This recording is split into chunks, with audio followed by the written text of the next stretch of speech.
Imsa's GT-only round is finally here. And while none of the GTPs or LMP2 cars will be on the grid, there's still plenty to talk about. The revolving door of drivers continues for a championship leader. Another team reveals what manufacturer they'll switch to in 2025. And the championship battles continue to rage on. This is 5 storylines you need to be following for the upcoming Imsa race at VIR. VIR is one of the unique rounds on the Imsa Championship, and it's not just the track that makes it unique. At many of Imsa's races, it features a mix of both prototype and GT class cars. However, VIR will be different as it is the only round on the Imsa calendar to only feature the 2 GTD classes. Now, with only these 2 classes being present on the grid, it means the on-track action that we're going to see is going to be slightly different than, say, at Road America, where all 4 classes were present.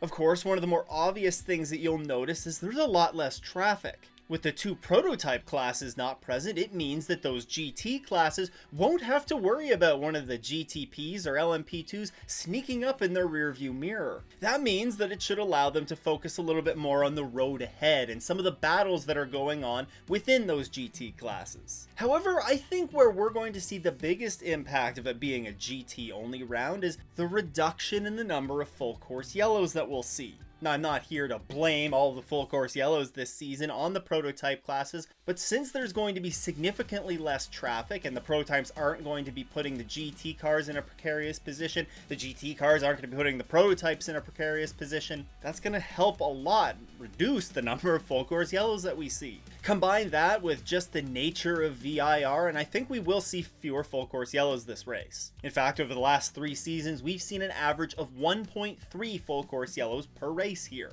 So why am I going on so much about the reduction in full course yellows here? Well, with there being fewer full course yellows than we typically see in a 2-hour and 40-minute race, there's going to be fewer opportunities where the field is bunched back up for a restart, and in those situations, generally you'll see more overtakes made. Especially if there's a quick car that got caught up in some sort of an incident earlier in this race or had a poor qualifying effort, those full course yellow restarts are really beneficial for cars like that. Okay, so fewer full course yellows, fewer opportunities to bunch the field up. For me, it just places extra emphasis on qualifying and having good track position to start this race. Because again, if you have a poor qualifying effort and you get stuck back in traffic in this GT only round, you're likely going to have fewer full course yellows that are going to bunch the field up, and if you get stuck behind that slower class traffic for the majority of the first stint of this race, then that could really set you behind what your competitors further up the grid are doing. It's also really important to remember here that the GTD and GTD Pro classes are not split after qualifying.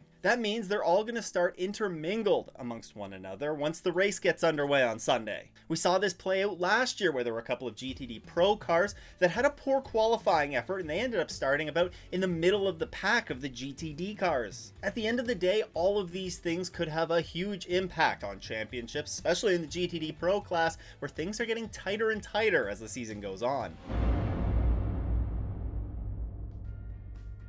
The GTD Pro Championship leading number 77 AO Racing entry of Roxy. Yes, Roxy will be back at VIR. Well, they're going to have another new driver behind the wheel this weekend. Now, regular Lauren Heinrich will still be piloting Roxy, but joining him will be Porsche factory driver Klaus Bachler. Now, Klaus is no stranger to the WeatherTech Championship, having raced last year in a full season capacity with Pfaff Motorsports. Of course, that was back when they were running the Porsche GT3 car. And he's also been an Endurance Cup driver for MDK Motorsports this year, of course, also in the Porsche. Alright, so championship experience, plenty of experience with that car. It shouldn't be really a big jump for him to go from an Endurance Cup driver back to racing in one of these Sprint Cup races. However, he's immediately being thrown into the pressure cooker here. It's a very competitive GTD Pro Championship going on that sees AO Racing lead by 76 points. And with just 3 rounds left in the championship, every single point that they can gather from here on out is going to be important. It's an extremely competitive class, and if Roxy is indeed going to go on to that GTD Pro Championship, then Lauren and Klaus are going to have to put on another good effort here at VIR. BOP is just one of those topics in sports car racing that fans love to point their fingers at when other cars are doing good, and especially when their favorite team or entry is not doing well. And honestly, for the last few rounds, we've seen very few changes in BOP. This weekend isn't much different. In fact, the only real changes that we're going to see are to the Acura NSX and to the Lamborghini Huracan. For the Acura, it is going to see a slight power increase to the tune of 11.5 horsepower, just to make that car a little bit more competitive. Now, the Acura has struggled a little bit this year, but they did have a nice round last time out at Road America, where they got their first podium of the season. Meanwhile, another car that struggled a little bit is the Huracan, the other car that has a little bit of a BOP shuffle. They will get a larger air restrictor that's going to lead to approximately 5 more horsepower. However, to counter that, they've also gained 15 kilograms of weight. At the end of the day, those changes probably cancel each other out for the most part. However, I'm also not an engineer, so... Now, speaking in general here, I think that the lack of BOP changes that we've seen in the recent rounds is actually a good thing, and an indication that, for the most part this season, the BOP has been pretty darn good. And it's not just in the last few races either that we've seen these lack of changes. The season as a whole has seen a pretty solid BOP implemented across the GTD classes. Actually, with Acura's recent podium finish at Road America, we've now had every single GTD or GTD Pro manufacturer, except for Ford, find the podium this year. And while Mercedes has a healthy lead in the number of wins in the GT ranks, we've seen 7 of the 11 GTD manufacturers find victory lane in one of the classes. Now look, I understand that podiums and wins are not necessarily a reflection of the performance that these cars have had on track, but the point that I'm trying to make here is that it's not just one manufacturer that's rolling out there and dominating the competition. Yes, Windward have had a very strong stretch, but Mercedes as a whole have not dominated per se. And what it means for this weekend at VIR, well, I think the lack of BOP changes just means that we're in for another great round. And honestly, it's going to be another wide open battle for victory in the GTD classes once again. 7 races down and 3 to go for the GTD classes. And with just 3 rounds to go, the championship battles are heating up. Taking a quick look at the standings now, presented by P1 Web Development. If you're looking for a custom website, then look no further than P1 Web Development. You can check them out at the first link in the description or by heading to p1webdevelopment.com. GTD Pro is where we find the intriguing battle here. The number 77 AO Racing Porsche leads by just 76 points over the number 23 Heart of Racing Aston Martin. However, any of the cars in the top 5 I think have a legitimate chance in Pro. The Lexus is 173 points back, the number 3 Corvette is 190 points back, and the number 1 Paul Miller Racing BMW are 233 points back, but considering that there is a 143 point swing this weekend at VIR, and it's likely to be higher than that in the final 2 rounds of the season, I still think that any of these top 5 have a reasonable shot at the championship. Now, it's going to take a very good weekend from Paul Miller Racing,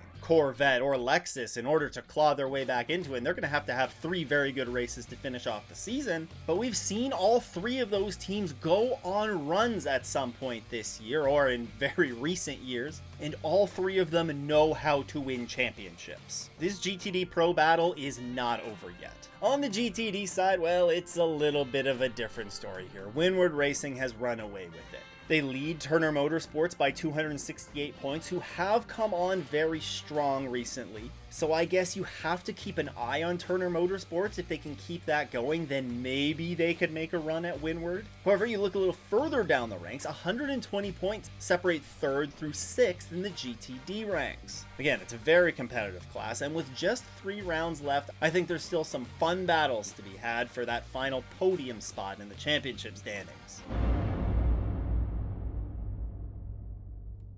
The days of the Acura NSX, GT3 Evo 22, and Imsa are numbered. The car, which has been run in Imsa since 2017, will compete in its final Imsa races this year. This comes as the final team that's been running the car, Gradient Racing, have announced a manufacturer change for the 2025 season. Yes, that means more silly season news that's hot off the press, as Gradient Racing have announced that they'll be switching to the Ford Mustang GT3 for next year. Gradient will become just the second customer team for the Mustang GT3 after Proton Competition have campaigned the car in multiple championships this year. Now, Ford have had a bit of a slow start with their Mustang GT3 in Imsa. In fact, between their two entries in GTD Pro and their single entry in GTD, they've yet to find the podium here this year. However, things are starting to look up for that car. The 64 picked up a top 5 in the GTD Pro class at Watkins Glen. They then followed that up with a 4th place finish at Canadian Tire Motorsports Park.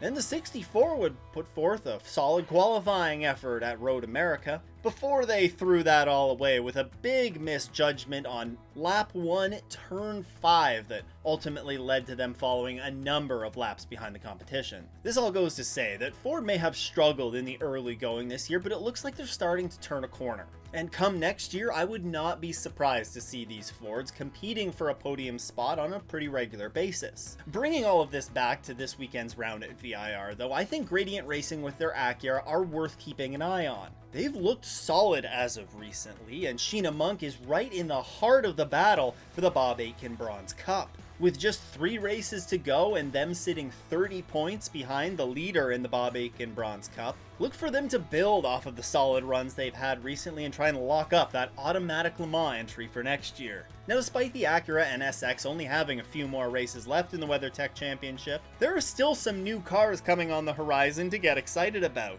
You can learn all about those right here. Big shout out to all the channel supporters. If you too want to support the show, then you can head to patreon.com/offtheS's, click that join button below. Once again though, thanks for tuning in. I hope everyone has a great race weekend and doesn't go off in the S's.